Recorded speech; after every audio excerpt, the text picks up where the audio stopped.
여러분 안녕하십니까, 미코신입니다. 오늘은 제가 봤을 때 2021년도에 상승이 가능하겠다, 그러니까 유망한 종목들을 위주로 한국 주식과 미국 주식을 각각 설명을 할까 합니다. 물론 이제 오늘 게시하는 이 영상은 절대로 뭐 매수 추천이 아니고, 과거에도 그랬지만 신규로 진입하실 분들 그리고 이미 보유 중이신 분들께 도움이 됐으면 하는 의미에서 올리는 종목입니다. 작년 같은 경우에는 특정 테마 위주로 주가의 상승이 이어졌다면, 올해 21년 같은 경우에는 작년에는 좀 소외됐던 종목들, 그리고 이제 슬슬 이제 뭐 4분기 실적 발표가 날 것이고, 이제 1분기, 2분기가 기대가 되는, 그러니까 실적이 우량할 것으로 기대가 되는 종목들 위주로 오늘은 설명을 할까 합니다. 우선 저 같은 경우에는 이지바이오로 먼저 첫 스타트를 하게 될 것 같습니다. 이지바이오 같은 경우에는 제가 이제 재상장되고 무상증자 발표 전부터 제가 이제 보유를 했던 종목이고, 근데 이 부분에 대해서 빨리 안 오른다고 저한테 제가 뭐 사기꾼이다 라는 그런 글을 남겨줬다고 해서 제가 한번 영상에 담았던 적도 있고요. 아이씨, 결국 이지바이오가 올라버렸네? 결국 올라가 버렸어. 어떻게 할 거야 이거?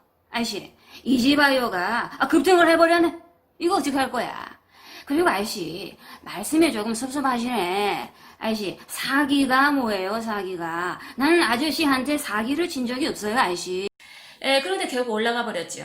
무상증자가 이제 실행이 됐고, 저는 이제 무상증자 발표가 나옴에 따라서 저는 점진적으로 일부를 매도했습니다. 그리고 이제 무상증자를 받은 주식만 현재 보유를 하고 있는 상황이고, 우선은 이제 첫 번째 무상증자와 관련된 호재는 끝났고, 두 번째가 이제 액면 분할에 관련된 이제 이게 남았지 않습니까? 이게 1월 초순에 이제 재개가 되는데, 거래가 재개가 되는데, 크게 두 가지죠. 액면 분할이 이제 그 실행이 됨에 따라서 주가가 바로 급등을 하고 우상향을 하느냐, 아니면 거래 재개됨과 동시에 일단 그 하락을 했다가 다시 원래 자리로 돌아가느냐, 크게 두 가지일 것 같습니다만은, 뭐 어떻게 됐든지 간에 결국 단기적으로 봤을 때 이지바이오는 우상향을 그릴 가능성이 높다. 뭐 제가 봤을 땐 그렇습니다. 단기적으로 권리락이 최고점이자 정고점이라는 게 조금 넘어야 될 산으로 보이고, 하지만 뭐 트러스톤 자산운용사가 최근에 이제 매입을 했고, 그리고 임원들 또한 주식 취득을 지속하고 있다라는 점, 그리고 실적이 우수하다라는 점, 그리고 재무적으로도 우량하고, 무엇보다도 승계 절차가 실행됨에 따라서 주가 관리를 안 할 수가 없다라는 점, 그런 부분 때문에 저는 이지바이오를 상승폭이 아주 높지는 않겠지만 제가 봤을 때는 한 B급 정도로 보인다라는 말씀을 드리겠습니다. 두 번째로는 이제 3월부터 이제 슬슬 실적 발표가 나오지요. 이 실적 발표가 아주 그 훌륭하게 나올 회사. 제가 그 얼마 전부터 계속적으로 뭐 경기 지표 화폐주를 저는 좋게 봅니다, 지역 화폐주를 좋게 봅니다라고 올렸었는데, 그 회사가 어떤 회사냐면 뭐 공부를 하셨거나 눈치를 채셨을 분들은 아실 테지만 바로 코나이라는 회사입니다. 코나이 같은 경우는 거래 재개 첫날 거래량이 완전 포텐 터졌습니다.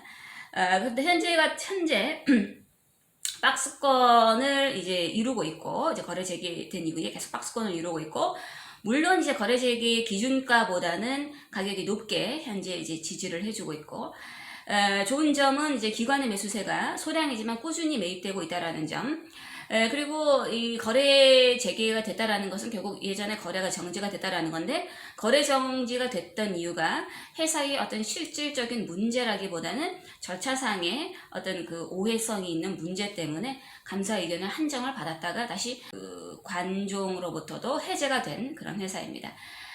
더불어서 최근 자사주를 취득하겠다라는 뉴스도 떴습니다. 이 자사주를 취득하겠다라고 하는 것은 주가가 이렇게까지 그 저평가될 이유가 없다, 결국 주가의 회복의 움직임을 나타내는 시그널이라고 저는 생각을 합니다.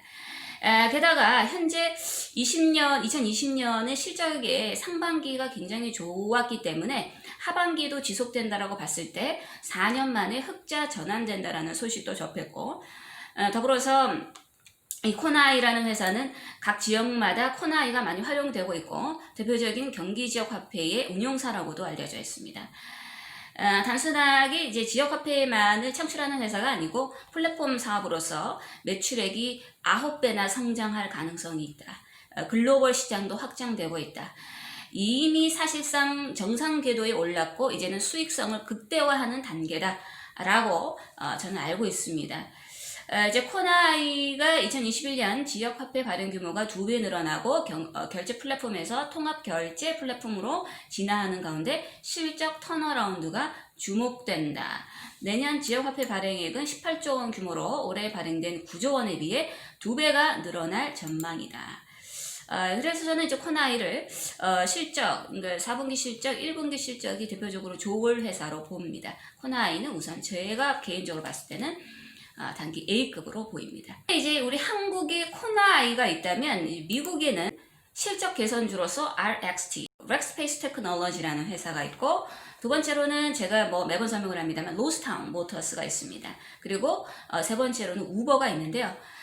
우선 렉스페이스 테크놀로지부터 먼저 말씀을 드리게 되면 텍사스주에 있는 컴퓨터, 클라우드 컴퓨팅 기업으로서 데이터 관리와 데이터 보안을 하는 그런 회사입니다. 아주 글로벌한 회사이고 오스트레일리아, 싱가포르, 인도, 독일, 영국 등등 오피스 지사를 가지고 있다고 알고 있습니다. 작년 8월 5일에 나스닥에 첫 상장됐습니다. 원래 이제 사모펀드 소유 아래 4년간 있다가 이제 작년 8월 5일에 그 상장이 됐는데, 첫 상장 당시에 희망 공모가가 21에서 24달러였습니다. 21, 24달러였는데 결국에는 하한선인 21달러의 그 공모가가 책정이 됐죠. 거래 첫날 동시에 무려 20%나 바로 빠져버리게 됩니다. 그러니까 아주 저평가가 되어 있는 거죠. 이는 미국 거래소에서 1억 달러 이상의 IPO 시장에서 최악의 성적을 기록했다 할 정도로 굉장히 저평가됐다. 여기서 저평가됐다라는 것은 가격이 싸다라기보다는 회사의 실질적인 어떤 그 우량함에 비해서 가격이 싸다라는 말씀을 드리는 겁니다. 제가 이 렉스페이스 테크놀로지를 긍정적으로 보는 이유는 첫 번째가 방금 말했다시피 굉장히 저평가가 됐다. 공모가 하단에 21달러에 책정이 됐다. 그리고 혹평을 받고 상장하자마자 주가가 떡락을 했다. 근데 그럼에도 도이치뱅크를 포함해서 많은 애널리스트들이 스트롱 바이를 외치고 있는 회사라는 거죠. 유일하게 코로나의 여파를 피해간 회사로 보인다. 이제 3분기 실적은 다소 매출액은 높았지만 이제 순수익은 주당 54센트 정도의 손실이었다라는 부분이 좀 아쉬운 점이기는 하지만, 도이치뱅크의 애널리스트는 이 RXT라는 회사에 대해서 핵심 수익의 호조를 언급을 합니다. 그리고 계속적인 어떤 그 파이프라인의 새로운 확장이 지속될 것으로 이제 예상을 했고요. 그래서 수익 성장의 가디언스 또한 14에서 15%까지 예상을 했습니다. 그래서 현재 추세를 감안하면 아마 4분기 실적이 좋을 것이다 라고 예상을 했고, 이로 인하여 목표가를 26달러로 잡았다라는 점. 근데 이제 이런 도이치뱅크의 견해를 도이치뱅크만 주장하는 것이 아니라 월가의 그 애널리스트들의 만장일치로 스트롱 바이를 외치고 있다라는 점. 그래서 저는 이 RXT를 그 렉스페이스 테크놀로지를 굉장히 좋게 봅니다.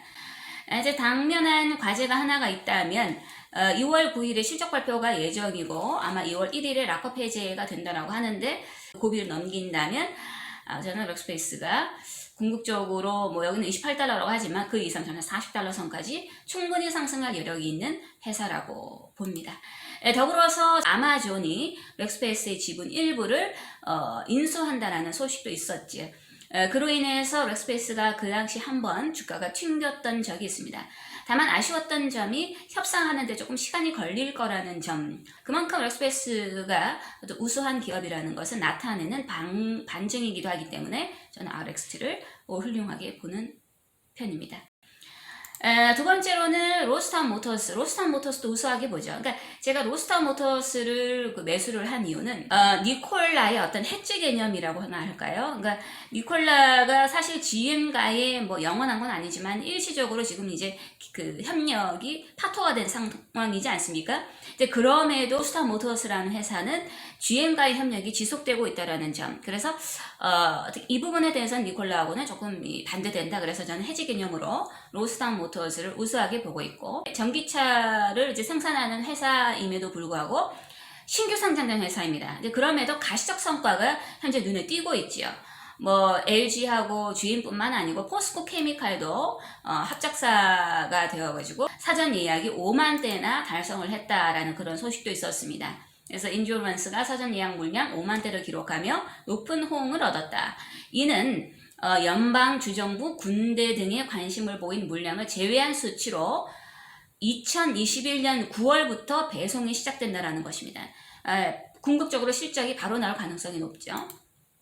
수요 확대에 따라서 22년까지 생산량이 증가할 것이며 더불어서 직원을 계속해서 채용한다라는 소식이 있습니다. 그만큼 생산과 그 사업이 잘 되고 있음을 나타내는 간접적인 그 소식이라고 보입니다.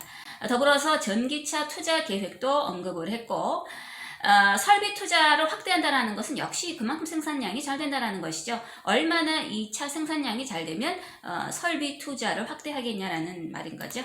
더불어서 현지에 머물지 아니하고 신차 연구에 매진하고 있다는 소식 또한 전해졌습니다. 골드만삭스로부터 호평까지 받았지요. 2021년 가을에 이제 생산할, 그러니까 배송될 엔듀런스 픽업 트럭 납품 예정 소식과 더불어서 고객의 익스피리언스를 크게 넓히겠다라고 해서 캠핑 월드 홀딩스하고 이제 계약도 맺었더라. 그래서 골드만삭스가 기존에 $20 선의 목표가를 넘어서서 그전에는 $28가 평균적인 이제 목표가였는데 $31를 목표가로 내세웠다라는 점. 세계 최대의 자산운용사 그 블랙록이 무려 400만 주 이상을 로스타운에다가 매수를 했다라는 소식이 있었습니다.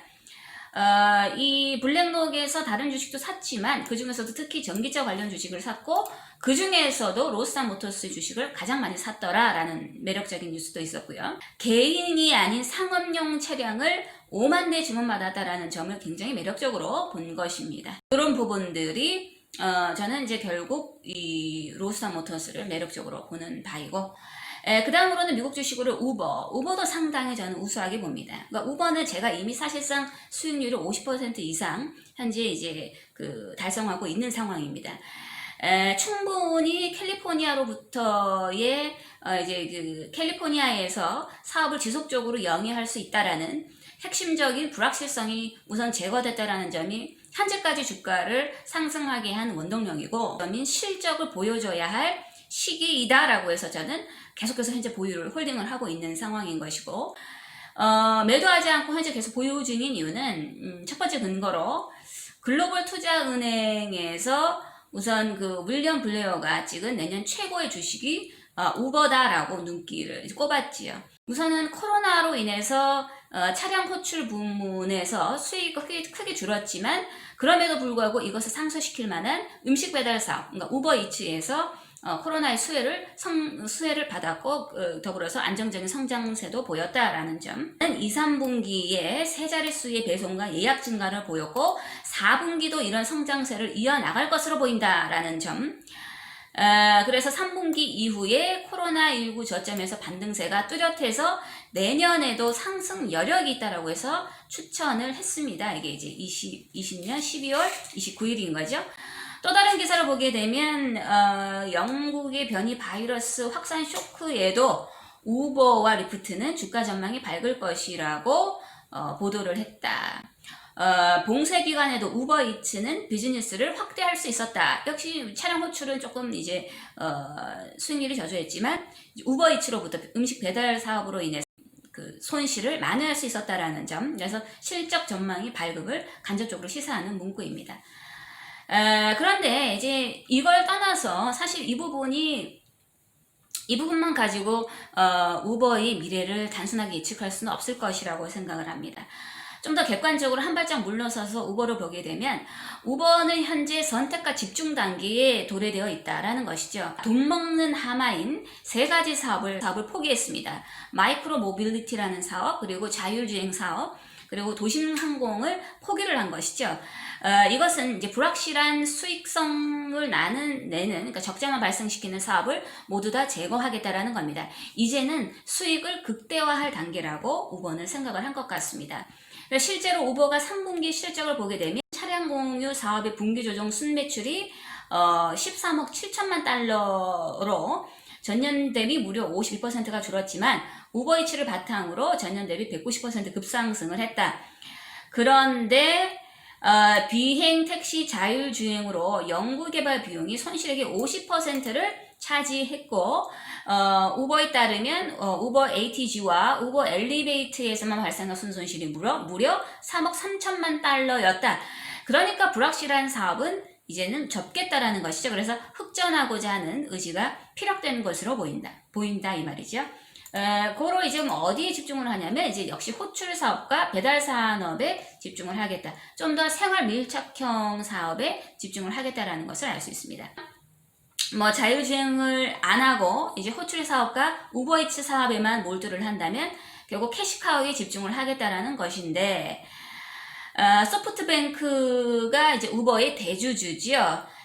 그런데 도어대시의 주요 주주라고 최근에 이제 신규 상장한 도어대시의 주요 주주라는 것을 고려한다면 미국 배달앱 시장에서의 우버의 존재감은 상당히 강해질 것으로 예상된다. 뿐만 아니라 우버는 우버 헬스에도 진출을 했고요. 그래서 아마존과 현재 치열한 경쟁이 예상된다라는 기사도 있었습니다. 우버를 객관적인 시각으로 봤을 때 불확실한 사업을 제거를 했고, 또 캐시카우에만 집중을 하겠다라는 점, 그리고, 작년에, 당연히 이제 뭐 호출 산업은 조금 미진했지만, 우버이츠가 상승시켰다라는 점, 그리고 캘리포니아에서 사업을 꾸준히 영위할 수 있다라는 점, 그리고 이제 2021년에는 백신이 개발된 백신 접종이 이제 시작됨에 따라서, 어떤 코로나 전염병이 잠잠해질 거라는 점, 그래서 사람들은 당연히 여행이라든지 뭐 차량을 이동해서 장거리 이동을 할 수밖에 없다라는 점에서 저는 우버를 상당히 긍정적으로 봐서 아직까지 보유하고 있는 상황입니다. 다음은 이제 재료주로 한번 보죠. 제가 얼마 전에 그 스마트 스터디 관련주가 저는 우수하게 보인다라고 언급했던 적이 있습니다. 눈치를 채셨을 것 같은데요. 이 스마트 스터디 하면 떠오르는 게 뭡니까? 아기상어죠. 이 아기상어와 연관된 회사는 토박스 코리아가 있고 바로 삼성출판사가 있습니다. 저는 삼성출판사를 매수를 했습니다. 삼성출판사는 스마트 스터디의 모 회사로서 아기상어로 굉장히 유명하지요. 하지만 이제 현재로서는 주가 상승이 다소 미진하더라는 거죠. 그러니까 그럼 주가 상승이 미진한 이유가 뭘까라고 봤더니 아마도 신용잔고가 최근 들어서 급증을 했더라는 것입니다. 이 신용잔고가 제가 봤을 땐 단기적으로 좀 감소를 해야만이 삼성출판사의 매수 타점이 될 것이고 턴어라운드가 될 수 있는 변곡점이 될 것이라고 저는 생각을 합니다. 우선 주요 이슈로 보게 되면 삼성출판사는 스마트 스터디 모 회사로서 지분 22.98%를 보유한 2대 주주입니다. 스마트 스터디가 현재 주가가 미진한 것은 저는 또 이렇게 봅니다. 아직은 유니콘 기업이 아니다. 그러니까 유니콘 기업은 1조가 기준인데 1조가 아직 그 기업 가치가 인정을 공식적으로 받지는 못한 것 같다. 아직 추산으로는 8천억에서 9천억 단계인데 아마 1조 원대까지 기다려야 하는지 어쨌든 거의 이제 1조 원에 다다랐다라는 점. 아기상어가 최근에 이제 그 게임으로 이제 앱도 최근 출시가 됐죠. 파생 상품이 계속적으로 나오고 있다라는 점.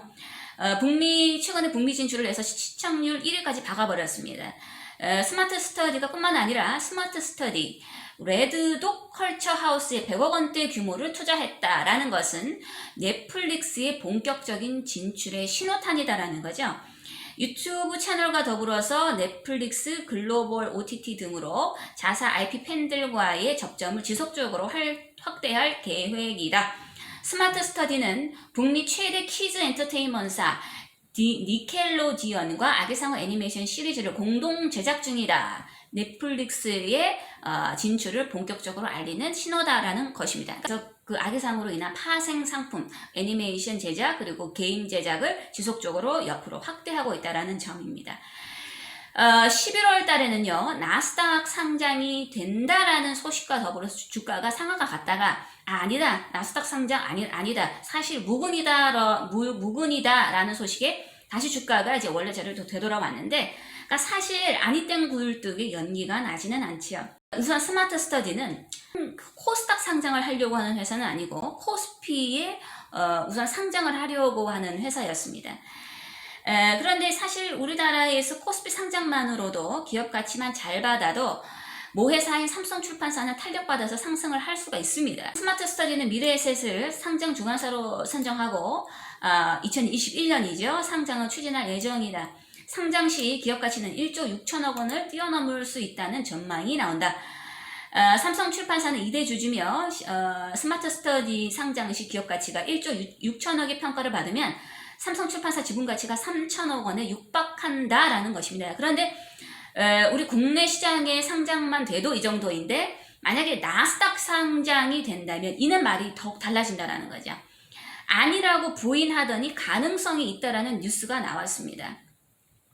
해외 IPO 전문가를 영입한 스마트 스터디, 나스닥 상장에 무게를 두는가라는 게 20년 12월 초순에 나온 뉴스이기도 하지요. 유아용 콘텐츠 브랜드 핑크퐁으로 유명한 스마트 스터디가 네이버 라인을 해외 증시에 상장시킨 전문가를 IR 팀장으로 영입했다. 이들 스마트 스터디가 미국 나스닥 상장에 무게를 두는 것이 아니냐라는 관측이 나온다. 국내 증시 상장과 미국 나스닥 상장을 놓고 고민하고 있었던 만큼 업계에서는 박 팀장의 영입을 주목하고 있다. 결국 미국 상장에 무게를 두는 것이 아니겠느냐. 업계에 따르면 스마트 스터디는 현재 국내 유가증권 시장과 미국 나스닥 상장을 놓고 고심하고 있다. 코스닥 상장은 고려 대상이 아니다. 미국 증시에 상장하면 더 높은 기업 가치를 평가받을 수 있는 장점이 있다. 미국을 비롯한 해외 매출 비중이 80%에 달하는 점도 스마트 스터디가 나스닥 상장을 고려하는 이유이다. 기업 가치는 현재 8천억에서 9천억 원대로 거론된다. 그러니까 1조까지를 노리는 것이 아닐까요? 스마트 스터디는 상장 시에 이보다 더 높은 가치로 평가받기를 원하는 것으로 알려졌다. 가장 중요한 것이죠. 그럼 도대체 언제 상장하느냐? 내년 2분기면 이제 2021년 2분기입니다. 구체적인 상장 계획을 발표할 것으로 보인다. 6월까지는 저는 가만히 기다릴 생각입니다. 자, 다음은 메지원입니다. 이제 메지원 같은 경우에는 FDA의 최종 승인까지의 목표를 두는 회사입니다. 현재로서는 NDA 신청을 했다가 다시 빠꾸 먹었다가 자료를 현재 보완하고 있는 요 작업을 이제 가지고 있습니다. 그런데 이제 이 NDA 신청을 하느냐, 언제 하느냐, 요것 때문에 현재 주가가 미진하다라고 저는 생각을 하는데, 그러니까 무엇보다도 주가의 상승을 현재 이제 뭐 어떤 그래도 기대 가능성으로 주가가 올라야 되는데 NDA 신청을 결국엔 언젠가는 하겠지요. 저는 그걸 이제 1분기 이내에 제출할 거라고 생각을 하는데, 하지만 아직까지 미제출 상태로서 불확실하다라는 것이죠. 그런데 이제 12월 28일에 뉴스가 떴습니다. 대주주 요건, 세금 이유로 주가 상승 발목 잡는 요인이었다. 그러니까 세금 절약하려고 메지원을 팔았다가 세금 절감 이유 때문에 팔았다가 다시 사들였죠. 그러니까 포인트는 뭡니까? 세금 때문에 팔았다가 아니라 다시 주워 담았다라는 거죠. 이것은 더욱더 메지원의 NDA 신청이 임박했음을 상징하는 부분이다. 두 번째로는 최근 들어서 대차 잔고가 계속해서 줄어들고 있다. 그러니까 사실상 역시 임박했다라는 것으로 저는 생각이 되고, 과거 뉴스를 토대로 이제 분석을 해보게 되면 목표 주가가 30만 원이었는데 23만 원으로 떨어졌다. 이유는 NDA에서 빠꾸 먹었다라는 거죠. 하지만 유대납필 가치에는 큰 변화가 없다. 최종 승인은 내년 6월에서 7월까지로 보고 있다. 결국 그 안에 어떻게든 쇼부가 나겠지요. 서류상의 문제일 뿐이며 효능과 생산과 관련된 문제는 전혀 제기가 되지 않았다. NDA 재신청을 11월에서 12월, 예상 허가일 부여를 내년 1월에서 2월로 예상 중이다. 그러면 재신청을 하고 예상 허가일 부여가 1월에서 2월이라고 하면 최대 그 텀이 2월, 1개월에서 2개월 정도라고 하는 건데, 넓게 기간을 책정을 하게 되면 1분기 이내에는 어떻게 해서든지 간에 뭐 허가까지는 나오지 않을까라는 생각을 합니다. 그래서 이제 매주 주주들이 이제 계속 궁금해 할 거 아닙니까? 도대체 언제 제출하냐? 그래서 이제 그 홈피를 보시게 되면 이제 그 공고가 떴죠. 최대한 빠른 시일 내에 재제출할 것으로 완료가 되며, 아울러 제일 핵심적인 말이 나왔지 않습니까? 혹시 우려하실지 모르는 새로운 문제가 발생하거나 기존의 자료 보완 외에 추가적인 보완 요청은 없었음을 다시 한번 알려드립니다. 라고 하면서 계속 현재 진행이 늦어지고 있는 이유가 데이터 업데이트입니다. 이유는 아마도 코로나 때문에 계속 이 데이터 업데이트가 필요한 것이 아닐까라는 생각을 합니다. 그래서 우선은 현재 뚜렷한 수급의 변화가 없다라는 점, 하지만 대차 잔고의 감소와 그리고 그 주식을 팔았다가 다시 사들였다라는 점, 저는 그 부분, 그리고 아마도 제출은 1분기 이내에 할 것이라는 점을 저는 긍정적으로 평가합니다. 하지만 FDA 신청까지는 시기한이 조금 남았기 때문에 저는 조금 보수적으로 보는 측면에서 메지오는 B급 등급 정도로 보인다라고 생각을 합니다. 이렇게 21년에 이제 유망한 주식에 대한 전망을 해봤고, 저는 이제 앞으로 제가 보유한 이런 그 유망해 보이는 이 주식들에 대해서 새로운 정보가 업데이트 됨에 따라서 여기에 대한 정보를 게시할 예정입니다.